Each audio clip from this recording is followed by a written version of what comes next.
இன்னைக்கு evening climate அவ்வளோ ப்ளசண்ட்டாக இருந்துச்சு. இந்த மழை பெஞ்சு முடிஞ்ச அப்புறம் வெளியே போய் எதை பார்த்தாலும் நல்லா இருக்க மாதிரியே இருக்கும்.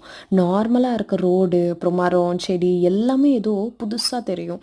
உங்கள் யாருக்காவது அப்படி தோணியிருக்கான்னு சொல்லுங்கள். அண்ட் அது பார்த்தாலே எனக்கு ஒரு வாக் போயிட்டு வரலாம், அந்த ப்ரீஸை ஃபீல் பண்ணிட்டு வரலான்னு தோணும். பட் டின்னர் ப்ரிப்பேர் பண்ணணும்ல, ஸோ போவேணான்னு நினச்சேன். ஆனால் என்ன மாதிரியே என் பையனும் மழை வந்தால் குஷி ஆகிடுவான். ஸோ வெளியே போகலான்னு கேட்டுகிட்டே இருந்தான். அதனால அக்கா ஒரு கார சட்னி அரைச்சி வச்சுட்டு ஒரு குட்டி வாக் போயிட்டு வந்தோம். அப்படியே டின்னரும் முடிச்சுட்டு we ended our day. Next day morning 5 o'clock. சம்மர்னு தான் பேர், ஆனால் மழை பெஞ்சிட்டே இருக்குது. இன்றைக்கி லஞ்ச் பாக்ஸ்க்கு பொட்டேட்டோ பீஸ் புலாவ் தான் செஞ்சேன். எப்போவும் பிரியாணி ஸ்பைசஸ், பச்சை மிளகா, வெங்காயம், கொஞ்சமாக தக்காளி போட்டு வெஜிடபிள்ஸ்லாம் ஆட் பண்ணி வெறும் சால்ட் அண்ட் கரம் மசாலா சேர்த்து தண்ணி பாயில் ஆன அப்புறம் பாஸ்மதி ரைஸ் ஆட் பண்ணிப்பேன்.